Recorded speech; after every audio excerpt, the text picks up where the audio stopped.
Subscribe करें और देखें हर मंडे एक हिला देने वाली horror story. Bell icon press करना ना भूलें। ये कहानी 1992 अमेरिका के कॉलेज में पढ़ रहे 21 साल के लड़के माइक की है। क्रिसमस की जोरों शोरों से तैयारियां चल रही थी और सभी स्टूडेंट्स को घर जाने के लिए वेकेशन मिला था।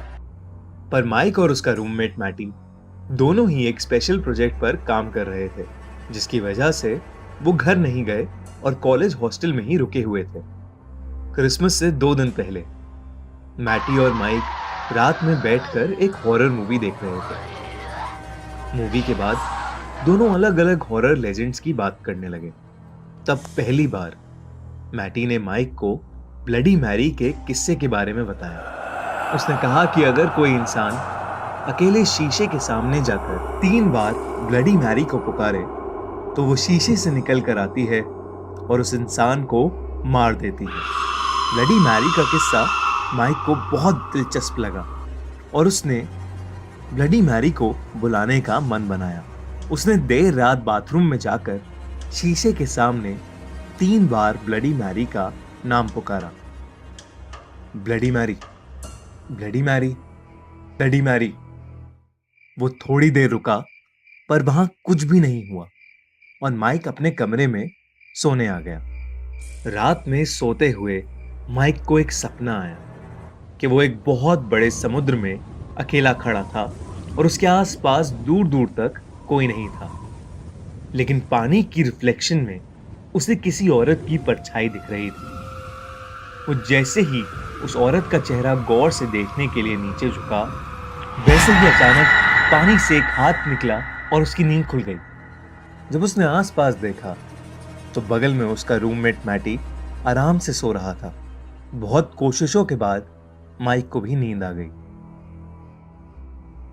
अगले दिन सुबह जब माइक बाथरूम में गया तो उसने देखा कि उस शीशे पर एक क्रैक है और उस क्रैक में से खून निकल रहा है। ये देखकर वो काफी ज्यादा घबरा गया था।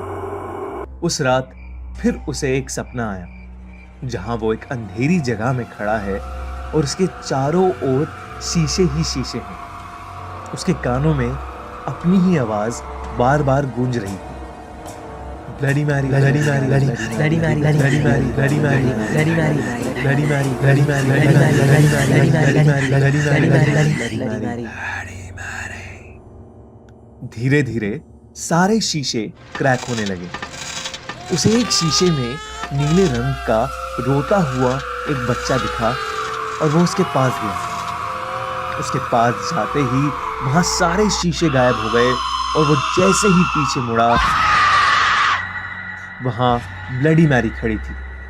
ये देखकर उसकी नींद वापस खुल गई और उसने घबरा कर अपने दोस्त मैटी को भी नींद से जगा दिया। माइक ने मैटी को उसके साथ हुआ पूरा किस्सा बताया तो मैटी को बिल्कुल भी यकीन नहीं हुआ और उसने माइक से कहा कि ये सब बस एक कहानी है।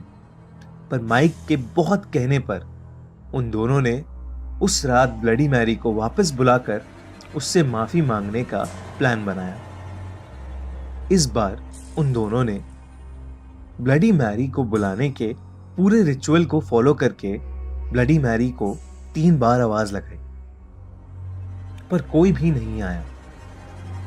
फिर मैटी बाथरूम से बाहर निकला और माइक को अकेले उसे बुलाने के लिए कहा। बहुत हिम्मत करके जब माइक ने ब्लडी मैरी को 3 बार बुलाया तब भी कुछ नहीं हुआ। मैटी बाहर से बोलने लगा कि माइक बहुत ज्यादा सोच रहा है और ये सब सिर्फ एक कहानी है। पर तभी दरवाजे के नीचे से दिख रही कैंडल की लाइट जोर जोर से फ्लिकर करने लगी। मैटी को थोड़ा अजीब लगा और उसने तुरंत माइक से पूछा कि वो ठीक है कि नहीं।